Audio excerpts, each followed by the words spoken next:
여러분, 안녕하세요. 오늘은 특별한 이야기를 준비했습니다. 나이가 들수록 마음이 약해진다고들 하죠? 몸도 예전 같지 않고 기억력도 떨어지고 그러니 마음도 자꾸 흔들린다고 생각하시는 분들이 많습니다. 하지만 꼭 그렇지만은 않습니다. 오히려 인생의 경험이 쌓이면서 멘탈은 더욱 단단해질 수 있습니다. 젊을 때는 작은 일에도 쉽게 흔들렸지만 나이가 들면서 오히려 태산같이 의연해지는 분들을 우리는 주변에서 많이 봅니다. 오늘은 나이 들수록 멘탈이 강해지는 5가지 비결을 과학적 연구와 실제 사례를 바탕으로 이야기해 보겠습니다. 그리고 가장 중요한 것은 이 비결들을 실제로 어떻게 일상에서 실천할 수 있는지 구체적인 예시와 함께 말씀드리겠습니다. 편안하게 들어주세요. 1. 과거를 후회하지 않는다. 첫 번째 비결은 과거를 후회하지 않는 것입니다. 심리학자 수잔 데이비드 박사는 감정적 민첩성이 높은 사람일수록 과거의 일에 매달리지 않고 경험을 배움으로 바꾸는 능력이 강하다고 말합니다. 서울대 행복연구센터의 조사에서도 흥미로운 결과가 나왔습니다. 후회를 반복적으로 떠올리는 사람보다 과거를 있는 그대로 수용한 사람의 심리적 안정감과 수면의 질이 훨씬 높다고 합니다. 어르신들 중에는 이런 말씀을 종종 하시죠. 그땐 그럴 수 있었지. 지나간 일은 다 추억이야. 이런 태도가 바로 멘탈 회복 탄력성의 핵심입니다. 부적절한 태도와 적절한 태도를 비교해 보지요. 여기서 중요한 건 과거를 어떻게 바라보느냐입니다. 부적절한 예시를 먼저 볼까요? 아이고, 그때 그 사업만 안 했어도 내 인생이 이 모양 이 꼴이 안 됐을 텐데. 다 내가 멍청해서 그래. 맨날 그 생각만 나. 밤에 잠도 안 와. 이렇게 과거를 붙잡고 자책하는 분들이 계십니다. 이런 반복적인 후회는 우울증과 불면증의 원인이 됩니다. 그럼 적절한 표현은 어떤 걸까요? 그때는 내가 아는 만큼만 할 수 있었어. 그 경험 덕분에 지금은 더 신중해졌지. 아쉬운 건 있지만 그래도 그 시간도 내 인생의 한 부분이야. 차이가 느껴지시나요? 똑같은 과거를 떠올려도 자책이 아닌 수용으로 바라보는 것. 그것이 멘탈의 회복력을 키우는 첫걸음입니다. 일본의 82세 사진작가 미야자키 씨 이야기를 소개합니다. 그는 젊을 때 사업 실패와 이혼을 겪었습니다. 하지만 그는 그 시절을 인생의 스냅샷이라고 표현합니다. 후회 대신 기록으로 남겼다고 하죠. 지금은 노년의 예술가로 인생의 의미를 새롭게 그리고 있습니다. 그의 사진전 제목은 아직도 찍는 중입니다. 여러분도 오늘부터 이렇게 연습해보세요. 과거가 떠오를 때 그땐 그럴 수밖에 없었어. 지금의 나는 더 나아졌어 라고 스스로에게 말해주는 겁니다. 2. 감정을 억누르지 않는다. 두 번째 비결은 감정을 억누르지 않는 것입니다. 감정을 표현하는 것은 약함이 아닙니다. 오히려 용기입니다. 하버드 의대 연구에 따르면 감정을 억누르는 사람은 그렇지 않은 사람보다 우울증과 심혈관 질환 위험이 30%나 높다고 합니다. 반면 감정을 건강하게 표현하는 사람은 신체 면역력까지 높아진다고 하죠. 심리학에서는 이를 감정적 통찰이라고 부릅니다. 감정을 억누르지 않고 인정할수록 오히려 마음의 근육은 단단해집니다. 하지만 여기서 주의할 점이 있습니다. 감정을 표현하는 것과 함부로 쏟아내는 것은 다릅니다. 부적절한 감정 표출의 예시를 볼까요? 동네 모임에서 친구가 약속을 깜빡했다고 칩시다. 아니 어떻게 친구 사이에 약속을 까먹어? 나를 무시하는 거지? 당신은 원래 그래. 맨날 자기 생각만 하잖아. 정말 이기적이야. 이렇게 말하면 어떻게 될까요? 관계는 금이 갑니다. 상대방은 방어적이 되고 진짜 문제는 해결되지 않습니다. 그럼 적절한 감정 표현은 어떤 걸까요? 사실 그때 약속을 기다리면서 좀 서운했어. 내가 중요하지 않은 건가 하는 생각도 들더라고. 다음엔 미리 말해주면 좋겠어. 이렇게 말하면 어떻게 될까요? 상대방은 내 마음을 이해하고 관계는 오히려 더 깊어집니다. 차이점을 정리해드릴게요. 부적절한 표출은 이렇습니다. 상대를 공격하고 비난합니다. 넌 맨날 그래. 과거까지 끌어내 큰 싸움으로 만듭니다. 감정을 폭발시킵니다. 과격한 행동을 하기도 합니다. 적절한 표현은 이렇습니다. 내 감정을 솔직히 말합니다. 나는 이렇게 느꼈어. 상대방이 아니라 구체적 상황에 대해서만 이야기합니다.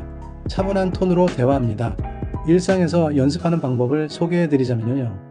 혼자 계실 때 이렇게 연습해보세요. 거울을 보면서 말해보는 겁니다. 나는 지금 화가 나 있어. 그리고 그건 괜찮아. 나는 지금 외로워. 이 감정도 나의 일부야. 감정에 이름을 붙여주고 인정해주는 연습입니다. 이것만으로도 마음이 한결 가벼워집니다. 그리고 누군가에게 말할 때는 이렇게요. 요즘 혼자 있으면 가끔 외로워. 그래서 오늘 내가 보고 싶었어. 이렇게 담담히 표현하는 것, 이게 진짜 멘탈이 강한 사람의 모습입니다. 감정을 억누르는 게 강한 게 아닙니다. 감정을 인정하고 건강하게 표현하는 게 진짜 강함입니다. 3. 비교 대신 감사하기. 세 번째 비결은 비교 대신 감사하는 것입니다. 비교는 행복의 도둑이다. 이 말은 미국 대통령 루스벨트가 남긴 유명한 문장입니다. 하버드 대학교의 조지 베일런트 교수는 75년에 걸친 하버드 성인 발달 연구에서 삶의 만족도를 결정하는 가장 큰 요인은 감사와 관계의 질이라고 밝혔습니다. 또한 한국의 연세대 노년학연구소 조사에 따르면 매일 감사일기를 쓰는 65세 이상 노인은 그렇지 않은 노인보다 우울 지수가 40%나 낮고 수명은 평균 3년 더 길었다고 합니다. 부적절한 태도와 적절한 태도를 알려드리겠습니다. 비교의 덫에 빠진 모습은 이렇습니다. 옆집 김 선생은 자식들이 다 잘나서 좋겠네. 우리 애들은 왜 이 모양일까? 나만 이렇게 사나봐. 정말 억울해. 이런 생각이 자꾸 들면 가진 것도 잃어버린 것처럼 느껴집니다. 감사하는 사람은 이렇게 말합니다. 자식들이 건강하게 잘 살고 있어서 감사해. 비록 자주 못 보지만 전화라도 하니까 좋아. 오늘도 밥을 먹을 수 있는 게 얼마나 큰 축복인지 몰라. 부산의 한 70대 어르신은 인터뷰에서 이렇게 말했습니다. 나는 남들처럼 부자가 아니지만 매일 아침 눈을 뜰 수 있는 게 감사해요. 그분의 얼굴에는 깊은 평안이 묻어 있었습니다. 감사는 나이와 상관없이 우리 마음의 온도를 따뜻하게 유지시켜주는 최고의 비타민입니다. 오늘 저녁 잠들기 전에 딱 3가지만 떠올려 보세요. 오늘 감사했던 것 3가지. 아주 작은 것도 좋습니다. 따뜻한 국 한 그릇, 웃으며 인사해준 이웃, 창밖의 햇살. 이것만으로도 하루가 달라집니다. 4. 나만의 건강한 루틴을 가진다. 네 번째 비결은 나만의 건강한 루틴을 갖는 것입니다. 심리학자 마틴 셀리그만은 행복한 사람들의 공통점으로 규칙적인 루틴을 꼽습니다. 매일 같은 시간에 일어나 산책을 하고 하루의 시작을 차분히 열며 나의 하루를 내가 설계하는 감각을 느끼는 것. 그게 바로 심리적 안정감의 기초입니다. 영국 BBC 다큐멘터리에서는 100세 이상 장수 노인들의 공통점이 바로 하루 루틴의 일관성이라고 말합니다. 일본 오키나와의 블루존에서도 어르신들은 매일 아침 모닝차이라는 작은 다회 모임으로 하루를 시작하죠. 부적절한 생활과 적절한 루틴을 비교해보지요. 루틴이 없는 생활은 이렇습니다. 오늘은 뭘 하나 할 일도 없고 TV나 보다가 낮잠 자고 저녁엔 또 뭐하지? 하루가 왜 이렇게 길고 무료할까? 이렇게 흘러가는 대로 사는 날들이 쌓이면 무기력과 우울이 찾아옵니다. 루틴이 있는 생활은 이렇습니다. 아침 7시에 일어나서 가볍게 스트레칭하고 창문 열어서 심호흡 3번. 아침은 따뜻한 미역국이랑 밥. 9시엔 동네 한 바퀴 산책. 돌아와서 화분에 물 주고 점심 전엔 책 한 장 읽기. 이렇게 작은 루틴이 있으면 하루에 리듬이 생깁니다. 그리고 그 리듬이 마음을 안정시킵니다. 우리도 그렇게 할 수 있습니다. 매일 아침 한 잔의 차, 저녁에 가벼운 산책, 혹은 잠자기 전 감사일기 한 줄. 이런 작고 단순한 습관이 불안한 세상 속에서 마음을 붙잡아주는 닷이 되어줍니다. 꼭 거창할 필요 없습니다. 딱 한 가지만 정해보세요. 그리고 매일 같은 시간에 해보는 겁니다. 그게 여러분의 마음을 지켜주는 울타리가 될 겁니다. 5. 말과 생각을 긍정으로 바꾼다. 5번째 비결은 말과 생각을 긍정으로 바꾸는 것입니다. 언어는 단순한 소리가 아닙니다. 우리의 뇌는 자신이 말한 언어를 실제로 믿는 경향이 있습니다.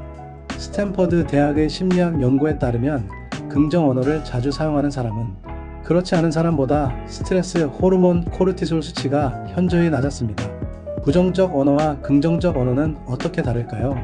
부정적인 말버릇은 이렇습니다. 나는 늙었어. 이제 다 끝이야. 뭘 해도 소용없어. 기억력도 안 좋고 몸도 말을 안 듣고 나는 이제 쓸모없는 사람이야. 이런 말을 반복하면 뇌는 정말로 그렇게 믿기 시작합니다. 그리고 몸도 그렇게 반응합니다. 긍정적인 언어는 이렇습니다. 나는 여전히 성장 중이야. 나이는 숫자일 뿐이야. 오늘도 새로운 걸 배울 수 있어. 천천히 가더라도 괜찮아. 나는 아직 할 수 있는 게 많아. 이 단어의 차이가 뇌의 신경회로를 바꾸고 감정 상태를 변화시킵니다. 서울의 한 75세 어르신은 65세 뇌졸중으로 쓰러진 후 재활을 시작했습니다. 처음엔 걷기도 힘들었지만 매일 거울 앞에서 이렇게 말했다고 합니다. 할 수 있어. 천천히 가도 괜찮아. 어제보다 나은 오늘이면 돼. 10년이 지난 지금 그분은 동네 등산 모임을 이끌고 계십니다. 긍정의 말이 기적을 만든 것입니다. 자, 오늘부터 이렇게 한번 해보세요. 아침에 일어나서 거울을 보며 말해보세요. 오늘도 좋은 하루가 될 거야. 나는 괜찮은 사람이야. 처음엔 어색할 수 있습니다. 하지만 21일만 반복하면 그게 습관이 됩니다. 그리고 말끝에 이런 단어를 붙여보세요. 힘들지만 이것도 지나갈 거야. 아프지만 그래도 오늘은 어제보다 나아. 이 작은 말 한마디가 여러분의 하루를 완전히 바꿀 수 있습니다. 여러분, 멘탈은 나이를 먹을수록 약해지는 게 아닙니다. 삶의 경험이 켜켜이 쌓이며 오히려 더 단단해지는 것이죠. 오늘 소개한 5가지 다시 한번 정리해 볼까요? 과거를 후회하지 않는다. 자책이 아닌 수용으로. 감정을 억누르지 않는다. 비난이 아닌 표현으로. 비교 대신 감사한다. 없는 것이 아닌 가진 것에 집중. 나만의 루틴을 만든다. 작지만 매일 반복되는 것. 말과 생각을 긍정으로 바꾼다. 노쇠가 아닌 성장으로. 이건 거창한 비법이 아닙니다. 하지만 꾸준히 실천하면 우리의 마음은 세상 어떤 바람에도 흔들리지 않는 나무처럼 단단해질 것입니다. 여러분의 인생은 지금부터가 진짜입니다. 나이는 숫자일 뿐입니다. 마음이 젊으면 우리는 언제까지나 청춘입니다. 오늘 영상이 마음에 와닿으셨다면 좋아요와 구독으로 함께 해주세요. 댓글로 여러분의 생각도 나눠주시면 더욱 감사하겠습니다. 여러분의 삶이 더 단단하고 따뜻해지길 바랍니다. 오늘도 수고 많으셨습니다. 감사합니다.